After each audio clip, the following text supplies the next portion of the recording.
ईश्वर कौन है, कहाँ है, कैसा है, इन प्रश्नों का उत्तर वही पा सकता है जो अपने भीतर बाहर फैले संसार को अच्छी तरह समझ सके। और ईश्वर से जुड़ने का सबसे सरल मार्ग है संगीत व नृत्य। रोज की तरह हम नृत्य साधना करें और खुद को प्रभु के नाम में विलीन कर दें।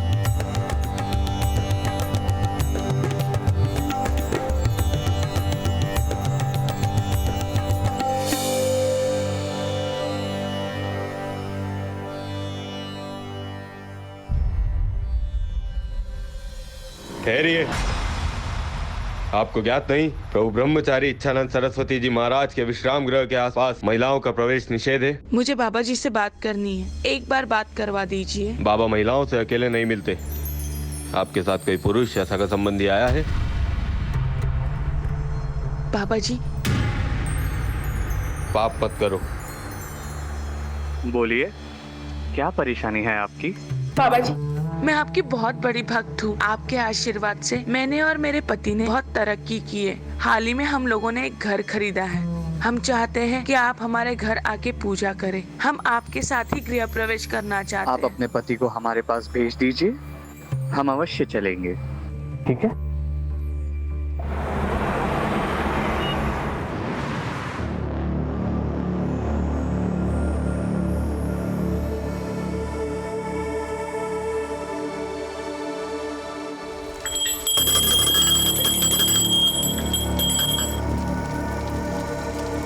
पूजा संपन्न हुई।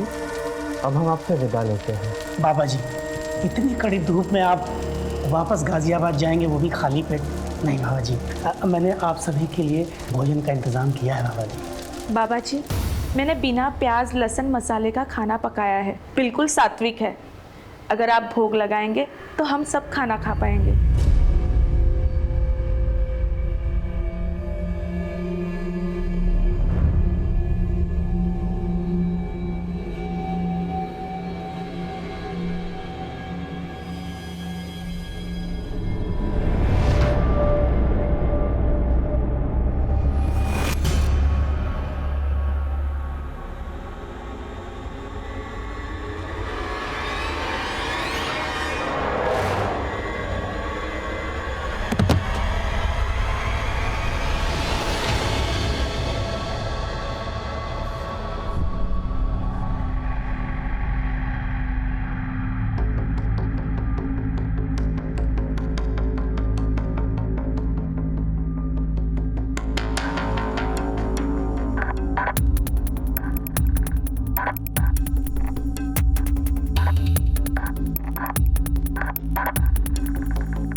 एक पाखंडी बाबा द्वारा धर्म और आस्था के नाम पर कलंकित करने वाले किस्से तो बहुत देखे होंगे आप, लेकिन जो आज आपने देखा वो किसी अपवाद से कम नहीं। एक बहुत ही सोची समझी साजिश के तहत एक धर्म गुरु को कलंकित किया जा रहा था। इसमें कितना सच था, कितना झूठ, कौन था अत्याचारी, क्या था अत्याचार, ये एक ऐसा केस था जो गाजियाबाद का मशहूर केस बनकर सामने आया और ना जाने कितने घिनौने जुर्म का पर्दाफाश कर गया।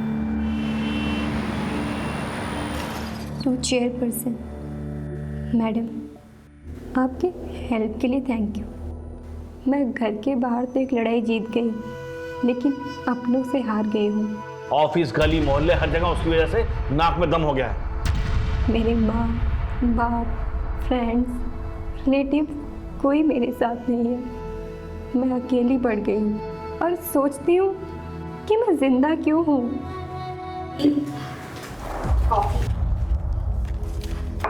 क्या छिपा रहे हो? दी, ये आप लिख रही हो जो अपने स्कूल की टॉपर, अपने कॉलेज की टॉपर, अपने कॉलेज यूनियन की प्रेसिडेंट रह चुकी है।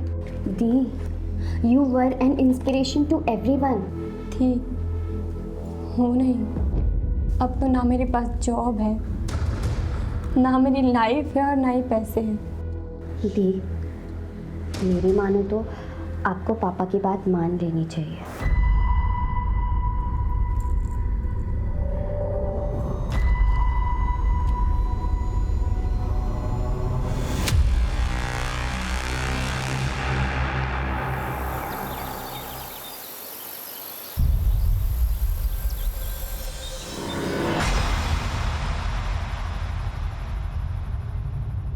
हटो मेरे रास्ते से। देखो रितु, मैं फिर तुम्हें कह रहा हूँ, केस वापस ले लो, तुम्हारी लाइफ फिर पहले जैसे नॉर्मल हो जाएगी। तू हटेगा मेरे रास्ते से या मैं पुलिस को बुलाऊं? उम्र भर अपने भाई की तरह जेल में सड़ेगा। हटो।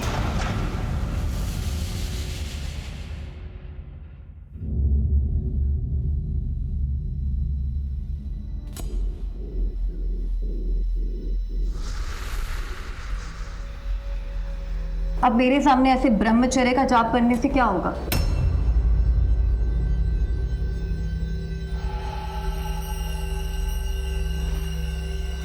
आपकी मनसा क्या है? आपको मैंने कितना समझाया लेकिन आप तो माने ही नहीं। आप तो अपनी भक्ति और शक्ति से सबके दिल जीतते रहे। ऐसे थोड़ी ना चलता है। मैंने अपना शरीर लुटाया है, ऐसे थोड़ी ना चुप रहूंगी। लीजिए, अगर ये चुप बैठ भी गई तो हम चुप नहीं बैठने वाले। क्यों गजेंद्र? मैं चुप नहीं हूँ बाबा जी, वीडियो क्लिप न्यूज चैनल्स भेजने को तैयार है। कुछ MMSB भक्तों तक वायरल हो जाएंगे। फिर तो प्रभु देवता से दानव कहलाएंगे। आपको क्या चाहिए? सिर्फ 4 करोड़।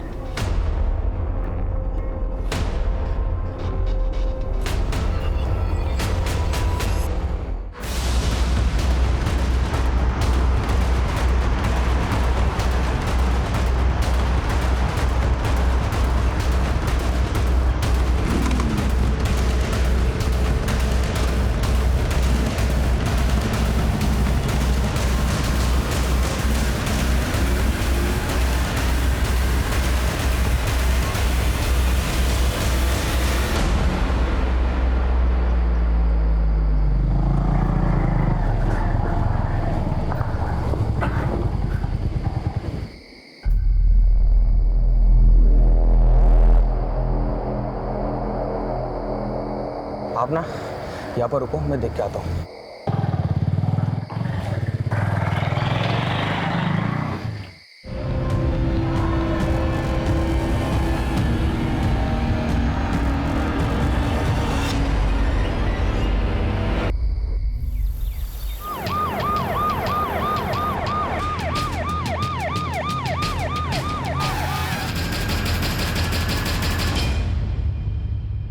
पर मुझे लग रहा है इस सब में दीपेश या उसकी फैमिली का इन्वॉल्वमेंट हो सकता है, क्योंकि ऋतु बादल की वजह से उसकी फैमिली को काफी जिल्लत झेलनी पड़ी थी।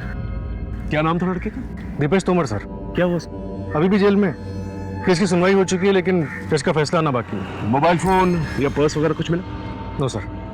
बॉडी को पंचनामे के बाद पोस्टमार्टम के लिए भेज दो।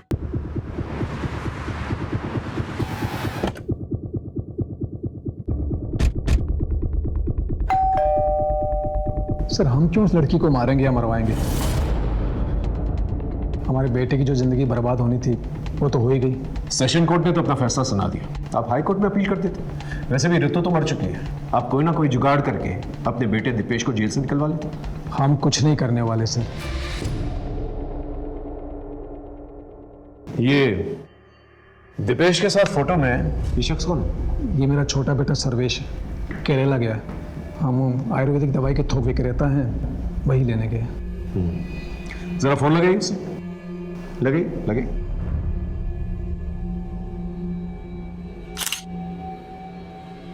The number you are trying to call is currently switched off. Sir switch off. Switch off. एक काम करो, इनके फिंगरप्रिंट्स लो।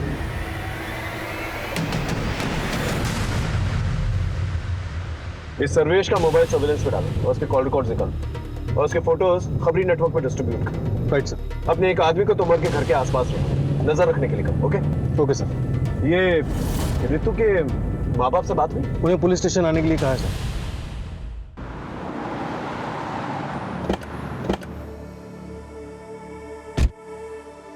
सर मेरी बेटी लड़ाई लड़ते लड़ते थक गई थी, फिर भी उसे किसी ने मार दिया। हमारी ऋतु बचपन से ही दिमाग तेज और निडर लड़की थी, लेकिन इस रेप केस वाली घटना के बाद उसे और हमें सबको तोड़ के रख दिया था सर। उसने कुछ बताया था कि वो उस रात कहाँ गई थी? उससे ज्यादा कुछ पूछते नहीं थे सर। उससे कुछ पूछते तो वो जल्दी चिढ़ जाते थे। मेरी बेटी अंदर से बहुत ही टूट गई थी। सर, ये लेटर रितु दीदी के डेस्क से मिला था।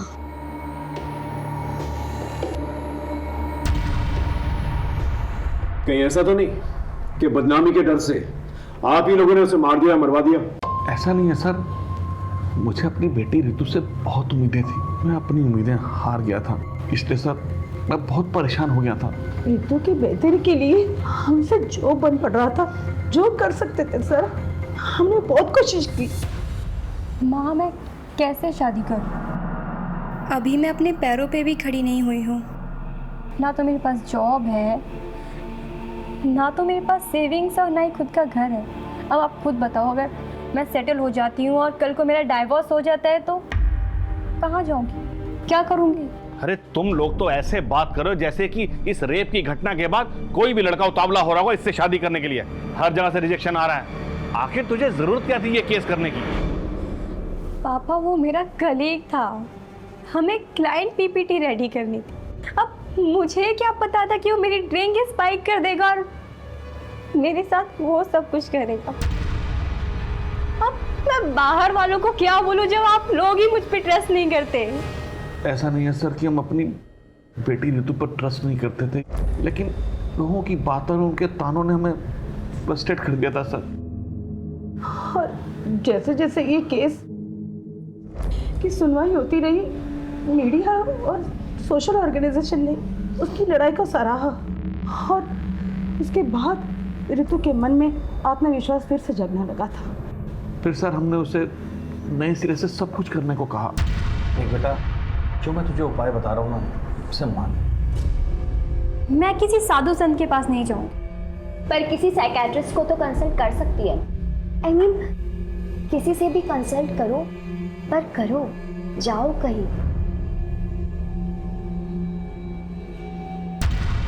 उसके बाद वो कहाँ गई? सर फिर वो साइकेट्रिस्ट डॉक्टर रूपसी बसी से मिलने गई थी। सर, रितु के मर्डर में हम उसके फादर महेश बादल के हाथ को कंप्लीटली रूल आउट नहीं कर सकते। एक काम करो, इसके भी फिंगरप्रिंट्स मैच करके देखो और उसके कॉल रिकॉर्ड्स निकालो। Right sir.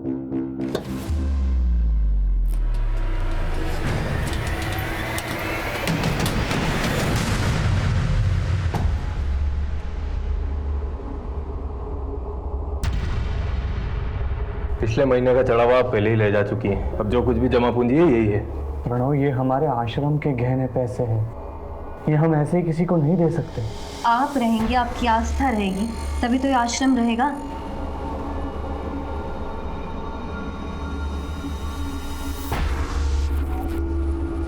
कितने पैसे है ये? कुल 25 लाख। और बाकी के पैसे? इससे ज्यादा नहीं मिल सकता। बाबा के टट्टू, तुम ज्यादा मत बोलो। अगर आप पीछे की जमीन का एक छोटा सा हिस्सा बेच देंगे ना, तो किसी को कुछ पता नहीं चलेगा। खरीदार मैं लेकर आ जाऊंगी, आप बस जमीन के कागजात तैयार करवा दीजिए।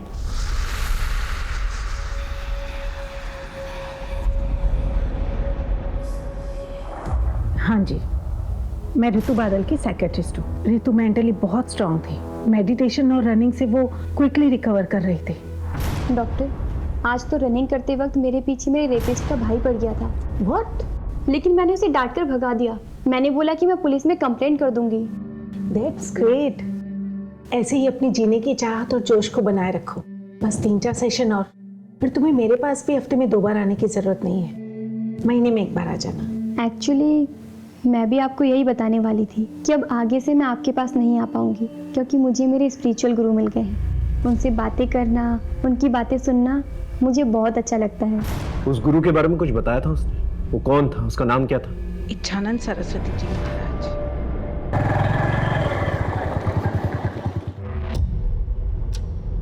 नीतू, नीतू, रितु,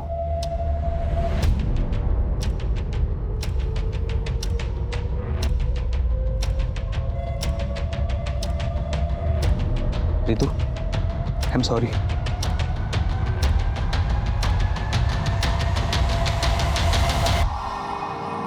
रितु, क्या हो भाई, फिर से कोई बुरा सपना देखा क्या? आप भूल क्यों नहीं जाते कि आप गाजियाबाद में नहीं हो, बल्कि अपने घर ऋषिकेश में हो?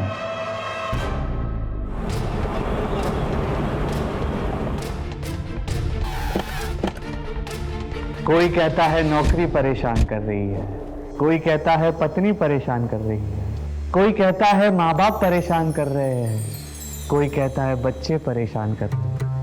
मेरा उन सब से एक ही जवाब है, अगर इतना परेशान कर रहे हैं तो छोड़ दो। नहीं छोड़ सकते, है ना? तो फिर रास्ते निकालो, जैसे ईश्वर रास्ते निकालता है। कभी ईश्वर से कहते हुए सुना है, मुझे मेरे भक्त परेशान कर रहे हैं? नहीं ना?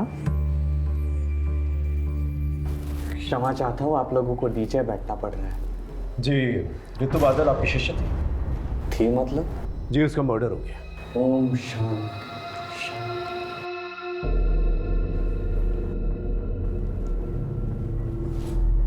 कब? 3 दिन पहले। बहुत तेजस्विनी थी वो, बेहद दुखद समाचार है ये। वो प्रभु के पास बहुत ही दुख दुविधा की घड़ी में आई थी। बाबा जी, मुझे लगता है कि मेरे आसपास सब फेक है, कोई अपना नहीं है, कोई मुझे लाइक नहीं करता, कोई लव नहीं करता, करेगा भी नहीं और जरूरत भी नहीं। आप पहले अपने आप से प्रेम करो, because you are your best company. आप अपने सबसे अच्छे साथी हैं, सबसे अच्छे प्रेमी हैं। उसके बाद वो हमारे आश्रम में रोज आती, सत्संग के समय महिलाओं के खेल में खूब नाचती और हमेशा खुश रहती।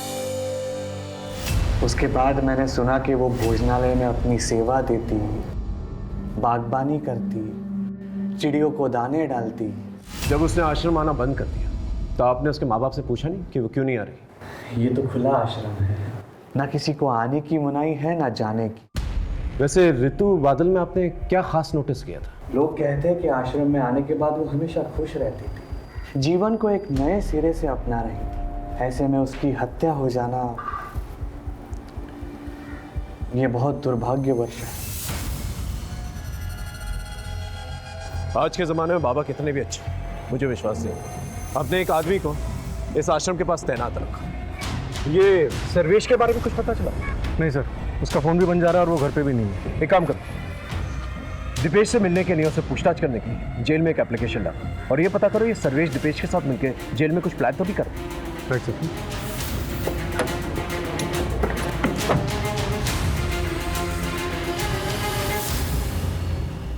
ये रही ऋतु बादल की पोस्टमार्टम रिपोर्ट के हिसाब से मौत रात 11:30 से 1:30 के बीच में हुई है और मौत गला दबाने की वजह से हुई थी। इसके अलावा कोई खास इन्फॉर्मेशन नहीं है। कॉल रिकॉर्ड्स में कोई सस्पिशियस? नो सर, लेकिन ऋतु का फ़ोन मौत के ठीक 1 महीने पहले से दिन में काफ़ी टाइम के लिए बंद रहने लगा था। लोकेशन चेक किया, कहाँ ऑन हुआ कहाँ ऑफ हुआ? सर, बाबा के आश्रम में ऑफ होता था और घर में ऑन होता था। सर हाँ सर, ये रहे फिंगरप्रिंट रिकॉर्ड्स। ओके, इसके मुताबिक ऋतु की गर्दन पे जो फिंगरप्रिंट्स मिले हैं वो उसके माँ बाप से मैच नहीं करते और ना ही दीपेश के बाप से मैच करता है। या फिर शायद दीपेश के फरार भाई सर्वेश ने हत्या की। राम राम सर जी। बोलो। आपका शक सही निकला था। दीपेश ने अपने भाई सर्वेश का हिस्ट्री शूटर अवनीश से कॉन्टेक्ट करवाया था। फिर तो सर अवनीश के अड्डे पर धावा बोलता, क्योंकि अब जेल जाकर दीपेश से पूछताछ करने की जरूरत तो नहीं पड़ेगी। राइट।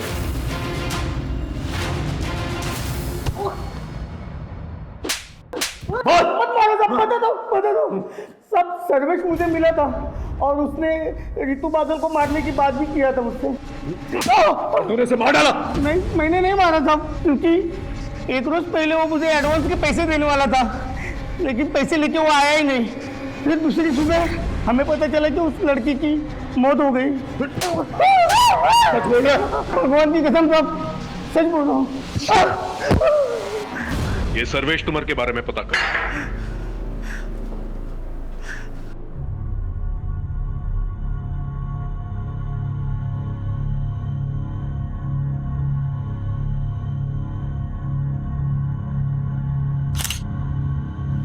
दिखा, अच्छी आई है ना? चाहिए। ये देखो। नीतू जी, मैंने आपके बारे में न्यूज़पेपर में पढ़ा था। तो क्या सोचा तुमने? लड़की ने लड़के को फंसा लिया? नहीं, मैंने ऐसा नहीं सोचा। मतलब मैंने सोचा कि आपके अंदर इतनी हिम्मत कहाँ से आई? मतलब आपका हुआ, उसके बाद आप सीधे हॉस्पिटल गई, उसके बाद आपने मेडिकल एग्जामिनेशन करवाया, फिर आप पुलिस स्टेशन गई, रिपोर्ट लिखवाई। क्योंकि मैं अगर पूरे प्रोसेस से नहीं जाती तो कहीं पकड़ा ही नहीं जाता। मतलब वो इतने बड़े बिजनेसमैन का बेटा, वो तो आप जानते ही हो, और आपको सेंस भी हो गया होगा कि वो कल जाकर आपको बदनाम तो करेगा ही, आपकी नौकरी भी चली जाएगी, आपके परिवार वाले आप पर सवाल भी उठाएंगे। यही तो प्रॉब्लम है। आज तक औरतें और लड़कियां यही सोच सोच कर अत्याचार सहते आ रही, पर अब नहीं। आखिर हमारे समाज में कभी ना कभी किसी ना किसी को तो कदम उठाना पड़ेगा। ये आपने सही कहा। वैसे मैं ना आपका बहुत बड़ा फ़ैन हूँ, मतलब आपको कभी भी मेरी ज़रूरत पड़े ना तो प्लीज़ आप मुझे बुलाइए।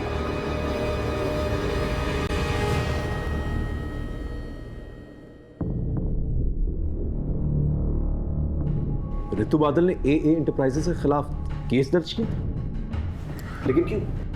रितु ने मुझे बताया था कि ऑफर लेटर मिलने के बाद जब वो दूसरे दिन जॉब ज्वाइन करने गई तो उन्होंने उसके साथ वियर्ड बिहेव किया। आई एम सॉरी रितु, कंपनी ने आपकी जॉब अपॉइंटमेंट होल्ड पर कर दी।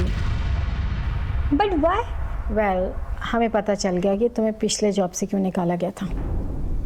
ओह, जस्ट बिकॉज मैंने अपने कलीग पर केस फाइल किया, आपने भी मेरा करेक्टर सर्टिफिकेट बना लिया। आपने एक बार भी ये नहीं सोचा कि शायद वाकई में हुआ था। अजी मेरे साथ है, कल आपके साथ भी हो सकता है। I can understand Ritu, but frankly speaking her company के टॉप मैनेजमेंट मर्द होते हैं, एंड ऑफ द रिकॉर्ड हमारे MD को तुम्हें अपॉइंट करने में रिस्क लग रहा है। सीरियसली? आपकी कंपनी तो अपने आप को वीमेन फ्रेंडली क्लेम करती है ना, लेकिन आज पता चला आपकी कंपनी की पॉलिसीज भी ड्यूबियस है और आपकी कंपनी भी बाकी की कंपनियों की तरह हिपोक्रेट है। आपने बिल्कुल अच्छा नहीं किया। मैं आपको ऐसे नहीं छोड़ूं, मैं इस कंपनी को कोर्ट में सू करूंगी।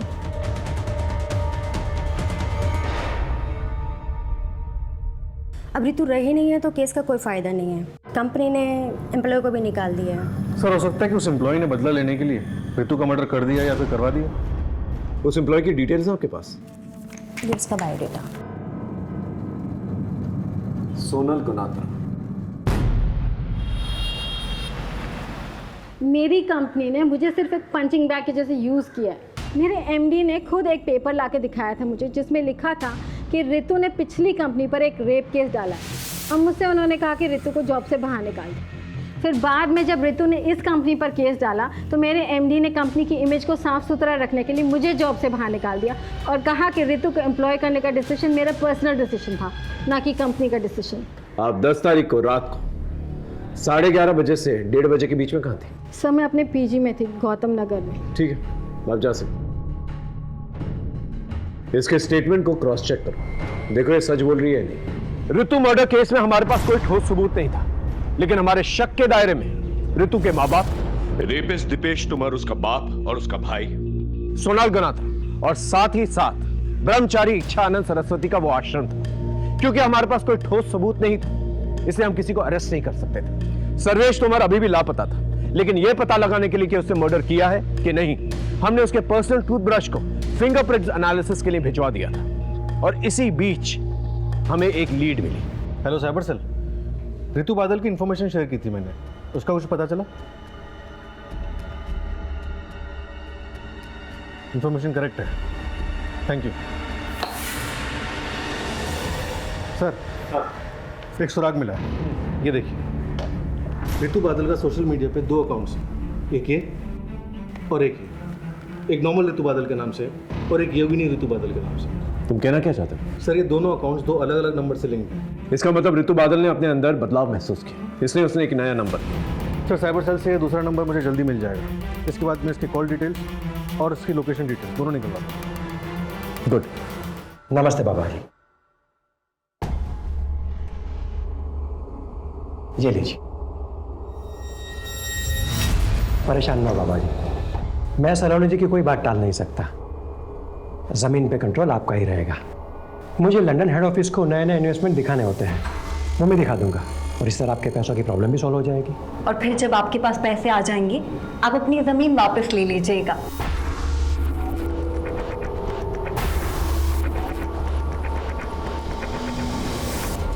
सर, ये देखिए ऋतु के दूसरे नंबर के कॉल रिकॉर्ड्स। ये नंबर ऋतु की मौत से 10 दिन पहले लिया गया था। और सर ये देखिए 10 तारीख की शाम 6:30 बजे ऋतु को किसी आनंद प्रसाद नाम के आदमी ने फ़ोन किया था और उसके बाद 10:30 बजे रात को उसका फ़ोन लोकेशन आनंद प्रसाद का घर दिखा रहा है और फिर आधे घंटे बाद उसी एरिया में उसका फ़ोन स्विच ऑफ हो जाता है और 15 किलोमीटर दूर ऋतु की मौत है। एक काम कर, इस आनंद प्रसाद की डिटेल्स दिखा। Okay sir.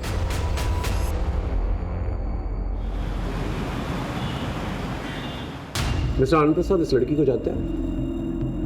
हाँ हाँ, ये तो वही लड़की है जो मेरे पास जॉब के लिए आई थी। Hello sir. बैठो बैठो। आप मिलने के लिए बहुत डेस्परेट थे मिस ऋतु? एक्चुअली सर, आपकी कंपनी की अपॉइंटमेंट के बारे में मुझे आज ही पता चला, तो मैंने सोचा कि वैकेंसी फुल होने से पहले मैं आपसे आके घर ही मिल लूँ। कितनी देर तक थी आपके घर पे? तकरीबन आधे घंटे में। उसके तुरंत बाद उसका मोबाइल नेटवर्क ऑफ हो जाता है और उसके आधे घंटे की दूरी पे उसका मर्डर हो जाता है। क्या बात कर रहे हैं आप? मैंने तो उसे जॉब पे रखने का मन बना लिया था। ठीक है, थैंक यू वेरी मच, आप जा सकते हैं। सर वैसे तो ये आनंद प्रसाद एमडी है, लेकिन मुझे इस पर भी शक हो रहा है।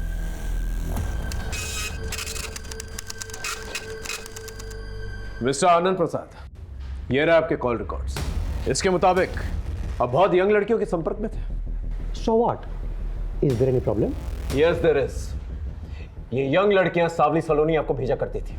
ऋतु को भी सावली सलोनी ने आपको भेजा था और सावली सलोनी खुद जिस्म फरोशी के लिए जेल जा चुकी। अब आप सच बताएंगे, क्योंकि ऋतु बादल का मर्डर हो चुका है जो आपके घर आई। बोलिए। ऋतु एक एस्कॉर्ट थी और सावली सलोनी उसकी एजेंट। ये बात आपको ऋतु ने बताई थी? जी नहीं, सावली सलोनी ने बस यही कहा था कि पहले वो नौकरी की बात करेगी फिर समझ बनाएगी। जॉब तो तुम्हें टिप समझ कर दे दूंगा, लेकिन जिस सर्विस के लिए पैसे लिए हैं वो तो शुरू करो। कौन सी service? Body to body service. आपको कोई गलतफहमी हुई है। मुझे सलोनी जी ने यहाँ सिर्फ और सिर्फ जॉब के लिए भेजा था। लेकिन तुम्हारे 1 घंटे के लिए उसने मुझसे 40,000 लिए हैं। So don't waste my time baby. रुको। जब तक ये केस सॉल्व नहीं हो जाता ना, आप हमारे मेहमान बने रहेंगे। क्या मतलब?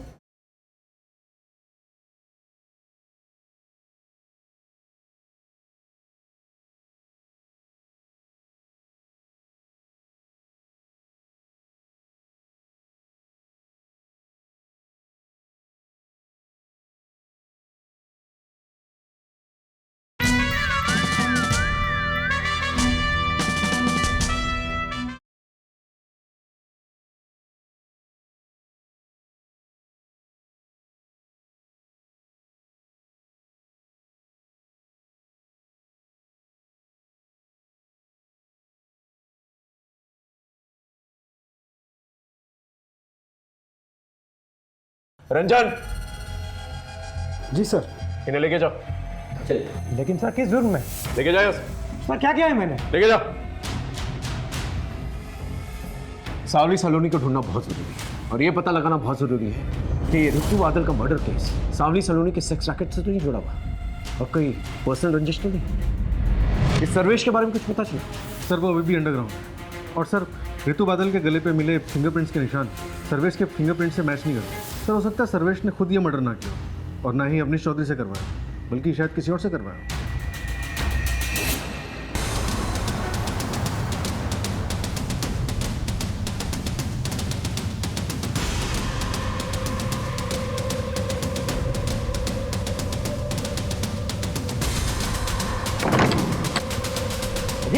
क्या हुआ? बाहर पुलिस आई है। पुलिस? तोड़ दो। पुलिस आ गई। छापा पड़ गया।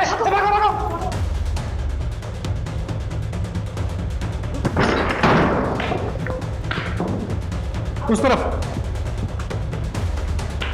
सर्च करो।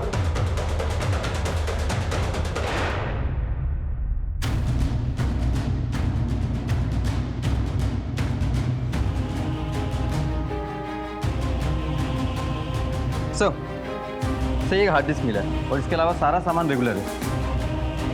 ठीक।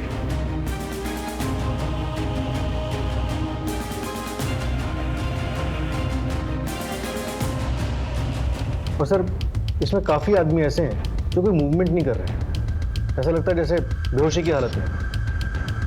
सर एक और वीडियो है।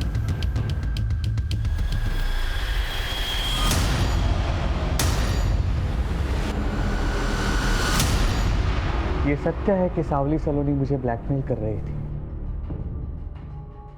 आपको ये बात हमें पहले बतानी चाहिए थी, हम उसे पकड़ने की कोशिश करते, लेकिन हमारी मुफ्त में बदनामी होती, ना मुझे कुछ हासिल होता ना हमारे आश्रम। आपको इस बात का पता है कि ऋतु बादल सावली सलोनी के संपर्क में थी? ये नहीं हो सकता। क्या आप ये बता सकते हैं कि कभी आपने ऋतु को सावली सलोनी के साथ देखा? हो सकता है उसके कहने पर वो इस आश्रम में आई हो। जी नहीं, हमें ऐसी कोई जानकारी नहीं थी। और ऋतु का परिवार हमारे आश्रम से सालों से जुड़ा हुआ है, तो फिर वो सावली सलोनी के कहने पर हमारे आश्रम में क्यों आएगी? ये सावली सलोनी आपको ब्लैकमेल क्यों कर रही थी? यही सवाल मैंने उससे भी किया था। तुम्हारे इस धर्म के धंधे ने, धंधा नहीं, आस्था बोलिए। हाँ वही तुम्हारे इस आश्रम के कारण लोगों ने मेरे ठिकाने पर दारू पीना, चरस गांजा फूकना, सेक्स करना कम कर दिया है। इन सब की भरपाई के लिए तुमको पैसा देना होगा। हम बहुत जल्द सावली सलोनी को पकड़ लेंगे। अगर वो आपके संपर्क में आती है तो प्लीज हमें इन्फॉर्म कीजिएगा।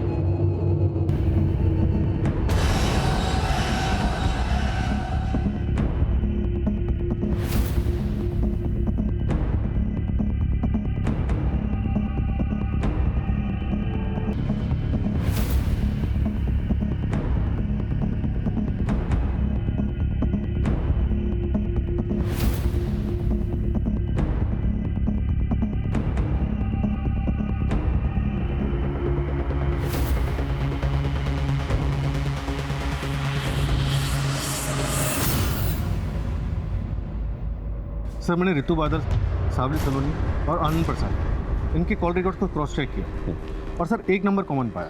किसका? चमन श्रीवास्तव, ये उसका फोटो। ये नंबर हरिद्वार के एड्रेस पर रजिस्टर्ड और सर इस नंबर की कॉल लोकेशंस और ऋतु की कॉल लोकेशंस सब मैच करती हैं और ऋतु के मर्डर साइट से भी मैच करती हैं। और मर्डर के बाद? मर्डर के बाद 2 दिन पहले तक इसका लोकेशन ऋषिकेश ही दिखा रहा था। एक काम करो, तुम ऋषिकेश जाओ बस चमन के बारे में पता करो। सर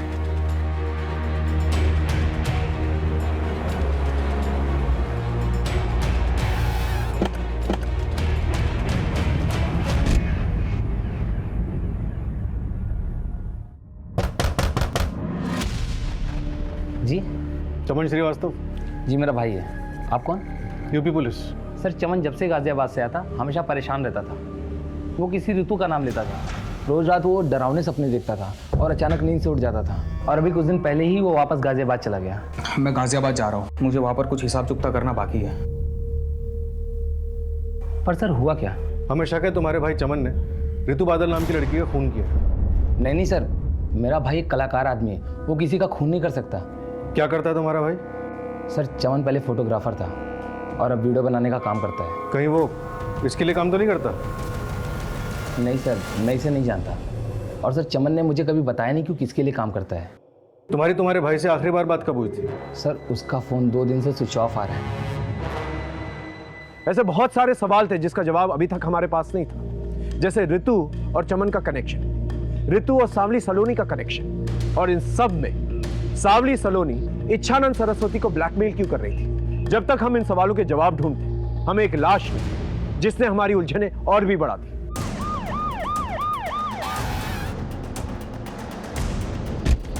चमन श्रीवास्तव की बॉडी मिली है सर, किसी तेज धार वाले वेपन से उसका पेट काटा गया। मर्डर वेपन मिला? सब आसपास देख लिया सर, कुछ नहीं मिला। मेरी गट फीलिंग कह रही है कि ये केस इच्छानंद सरस्वती और सावली सलोनी के बीच में कहीं ना कहीं उलझा हुआ है। सर आश्रम पे हमारी नजर है, लेकिन सावली सलोनी का कोई ठिकाना नहीं मिल रहा। ऐसे बैठे रहने से तो कुछ भी नहीं होने वाला। एक काम करो, तुम कस्टमर बन के रेड लाइट एरिया में जाओ और सावली सलोनी के बारे में पता करो। ये कहीं ना कहीं तो अपना धंधा चला रही होगी।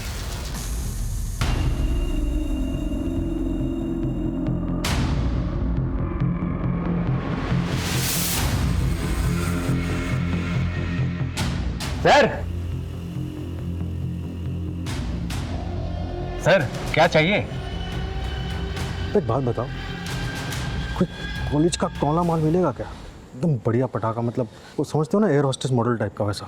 यहाँ तो सिर्फ इन्फॉर्मेशन मिलेगा, बाकी काम तो होटल में होगा, लेकिन पैसा बहुत लगेगा। तो भैया पैसों की चिंता मत करो, बस तुम माल दिखाओ तो एकदम टकाटक होना चाहिए। एक मैडम है, बात करके बताता हूँ।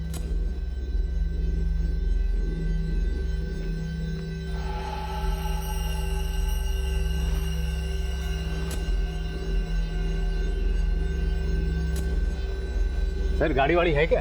तो गाड़ी है ना बाबू, इधर है, चलो आओ। चलिए चलो।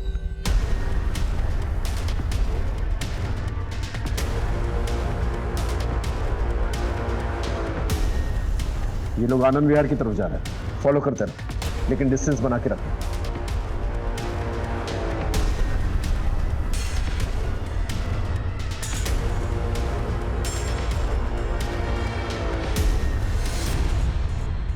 सलोनी जी।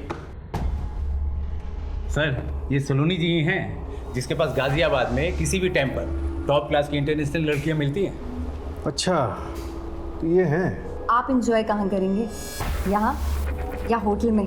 देखिए, एंजॉय तो हम कहीं और ही करेंगे, फिलहाल आपको वॉशरूम यूज करेंगे। सर अंदर है ना, आते हैं। टीम बी, ऊपर आ जाओ जल्दी। चलिए, आप दोनों को एंजॉय कराते हैं।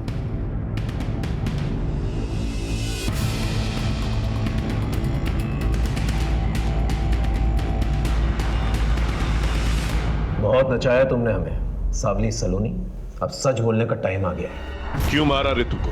नहीं सर, मैंने उसको कोई मर्डर नहीं किया और ना ही मैंने उसका मर्डर करवाया। हाँ, मैंने उसे अपने क्लाइंट के पास ज़रूर भेजा था। तुझे ना उसे थोड़ा इम्प्रेस करना है। हाँ मैं कर लूँगी, मेरी वर्क प्रोफाइल अच्छी है। वो कुछ और ही समझ रही थी, लेकिन तुम ऑलरेडी पैसे ले चुकी थी उसके नाम पर। नए में तो सब लड़कियां ऐसे ही करती है सर, पर मुझे क्या पता था कि वो ऐसे भाग जाएगी। ये चमन श्रीवास्तव कौन? वैसे तो वो वीडियो बनाता है, पर लड़कियों की सिक्योरिटी के लिए हम उसे साथ में भेज देते थे, पर वो उस ऋतु को पसंद करने लग गया था और उसी ने उसे भगाने में भी मदद की थी। इसलिए तुमने उसका मर्डर कर दिया? नहीं सर, मैंने किसी को नहीं मारा सर। चलिए 1 मिनट के लिए मान लेते कि तुमने ऋतु और चमन को नहीं मारा, लेकिन ब्रह्मचारी इच्छानंद सरस्वती, उसे तो ब्लैकमेल किया ना तुमने? बिल्कुल किया था सर, करती नहीं तो वो रास्ते पे कैसे आता। ऋतु तो काफी सुलझी हुई लगी, तुम्हारे संपर्क में कैसे? मेरे पार्टनर की मदद से, उसी ने उसे धोखे से मेरे पास भेजा था। कौन है तुम्हारा पार्टनर?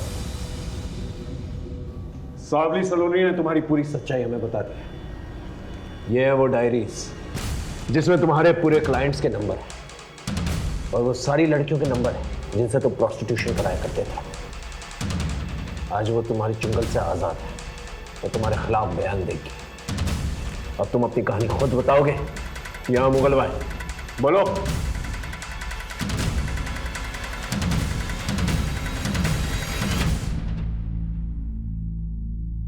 देखिए, मैं पहले ही क्लियर कर दूं कि ना ही मैंने ऋतु को मारा है ना मरवाया है।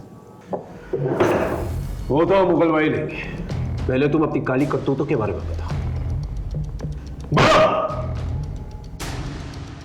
संभोग और समाधि, ये दोनों ऐसी चीजें हैं जिससे भारत देश में किसी भी मूर्ख या किसी भी होशियार को लपेटा जा सकता है। मैं 5 स्टार होटल में सिक्योरिटी गार्ड की नौकरी किया करता था। वहां मैं देखता था साधु महात्मा को कुछ युवतियों के साथ आते जाते। बस उसी दिन से मुझे मेरा जीवन सत्य मिल गया। मैंने मंदिर बनवाया और फिर मसाज पार्लर के जरिए देह व्यापार का धंधा शुरू किया। और फिर तुमने सावली सलोनी जैसी धंधे वाली से कनेक्ट किया, है ना? मैं सावली सलोनी जैसे लोगों के पास लड़कियां भेजता और फिर दूसरी बार उन्हीं क्लाइंट्स के साथ डायरेक्टली डील करता। इसलिए सावली सलोनी अपना पैसा निकलवाने के लिए तुम्हें ब्लैकमेल कर रही थी? अरे ऐसे थोड़ी ना, हमारा नेटवर्क कश्मीर से लेकर कन्याकुमारी तक और सूरत से लेकर कोलकाता तक फैला हुआ है। आप देश विदेश कहां भी जाओ, हमारी सेवाएं आपको एक फोन कॉल में उपलब्ध की जाएंगी। वो 17 फोन हमें मिल चुके हैं और वो नई लड़कियों को जो नया नंबर देते थे उसके बारे में ही पता चल चुका है, जैसे तुमने ऋतु को दिया था। लेकिन बहुत बड़ी गलती कर बैठे तुमने ऋतु को अपने प्रेम जाल में फंसा दिया। तुम्हारे अड्डे से हमें ये चिट्ठी मिली है जिसमें साफ साफ लिखा है ऋतु ने कि आपके प्रेम ने मुझे हमेशा हमेशा के लिए बदल दिया। प्रेम राई को पहाड़ बना सकता है, तो फिर लड़कियों से वैश्यावृत्ति करवाना ये कौन सी बड़ी बात थी? वो मेरे प्यार में बाहर कुछ ना बोलती और फिर धीरे धीरे उन्हें इस जीवन की आदत पड़ जाती। लेकिन ऋतु ऐसी लड़की नहीं। इसीलिए मैंने ऋतु को नौकरी के लिए सावली सलोनी के पास भेजा था। तुम एक काम करो, तुम सावली सलोनी से जाके मिलो। वो हमारी परम भक्त है, वो तुम्हें सही इंसान से मिलवा देगी जो तुम्हें बेहतरीन नौकरी देगा। थैंक यू सो मच बाबा जी। लेकिन ऋतु वहां से भाग गई। और ये बात तुम्हें चमन के थ्रू पता चली, जो तुम्हारे लिए ब्लैकमेलिंग किया करता था और सेक्स वीडियोस बना करता था, और फिर बाद में तुमने ऋतु को मारा। मैंने ऋतु को नहीं मारा, लेकिन हाँ, चमन ऋतु को भगा कर ले गया था। जब तक हम लोग वहां पर पहुंचे तब तक ऋतु मर चुकी थी और चमन भी गायब था।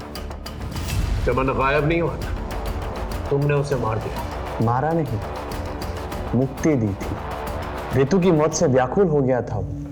बार बार पुलिस के पास जाने की धमकी दे रहा था। मैंने बहुत समझाया उसे, लेकिन वो नहीं समझा। अब समझने की बारी तुम्हारी है, और तुम्हें समझाएगा देश का कानून। ऐसा केस बनाऊंगा ना तुम्हारे खिलाफ कि तुम्हारा बड़ा सा बड़ा क्लाइंट जो है तुम्हारी बेल नहीं दे पाएगा। अगर ऋतु को बाबा ने नहीं मारा तो फिर किसने मारा? एक काम करो, ऋतु के मर्डर की रात के इंसिडेंट टाइम से मैच करके देखो। उसके कॉल रिकॉर्ड्स और लोकेशन रिकॉर्ड्स दोबारा से चेक करो। कातिल हमारे रेडार में ही है, बस पकड़ में नहीं आ रहा है। ऋतु ने चमन के फोन से आपके लैंडलाइन नंबर पर उस रात आप लोगों को फोन किया था। आपस में फैसला कर लीजिए आप कि ऋतु को किसने मारा है। सर मैंने मारा अपनी बेटी ऋतु को, उसका फोन आया था मेरे पास। पापा वो आपका इच्छा आनंद बहुत ही गिरा हुआ आदमी है, वो बहुत ही घटिया इंसान है। वो उसने मुझे प्रोस्टिट्यूशन में डालने की कोशिश की। मैं अपने एक दोस्त के साथ ग्रीन पार्क के गेट नंबर 2 के पास हूँ। पापा प्लीज जल्दी आ जाओ। सर मैं उससे बहुत तंग आ गया था और बाबा की बुराई मैं नहीं सुन सकता था, इसलिए गर्दन दबाकर मैंने उसे मार दिया। झूठ बोल रहे सर, ऋतु का फोन मुझे आया था। सर बाबा जी को हम पूछते हैं और ऋतु फोन पे बाबा जी के बारे में अनाप शनाप बके जा रही थी। बस गुस्से में आकर मैंने उसे मार दिया। नहीं इंस्पेक्टर साहब, ऋतु को मैंने मारा है। नहीं साहब, मैंने मारा है सर। सर मैंने मारा है सर। रहिए आप लोग। ये रहे आप लोगों के फिंगरप्रिंट रिकॉर्ड्स। ये ऋतु के गर्दन पे मिले फिंगरप्रिंट रिकॉर्ड्स और आप दोनों के फिंगरप्रिंट रिकॉर्ड्स मैच नहीं होते।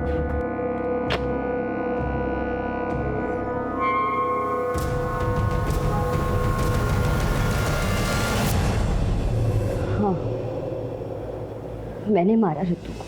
तंग आ गई थी उसके वजह से मुझे अपने ऑफिस में अपने कलीग से, अपने फ्रेंड से सुनना पड़ता था। इसकी बहन ने लड़के के मजे ले लिए और फंसवा दिया।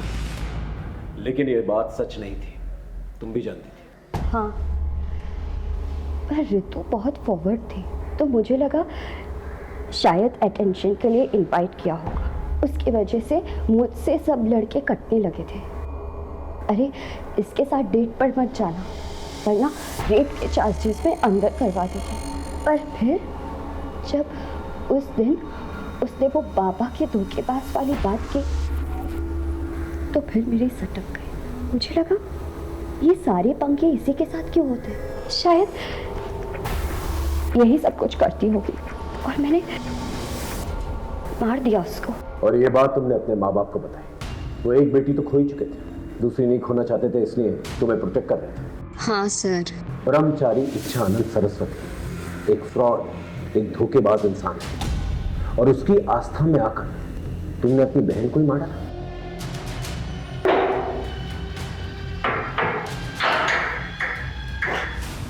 ब्रह्मचारी इच्छानंद सरस्वती उर्फ अनुज अजय द्विवेदी, उसके सपनों ने उसे गलत रास्ता इख्तियार करने पर मजबूर किया, जबकि मधु ने अपना संयम और आपा खोया। खून और आदर्शों के रिश्तों पर भरोसा ना करके उसने अधर्म का रास्ता चुना और गुनाह कर बैठी। पैसों और जिस्म की रंगीनियों से दूर रहे। इसी दस्तक के साथ मैं सीनियर इंस्पेक्टर हिमांशु रावत आपसे विदा लेता हूं। फिर मिलेंगे एक नए केस के साथ। तब तक देखते रहिए क्राइम पेट्रोल दस्तक, क्योंकि मकसद बताना नहीं, बचाना है। जय हिंद।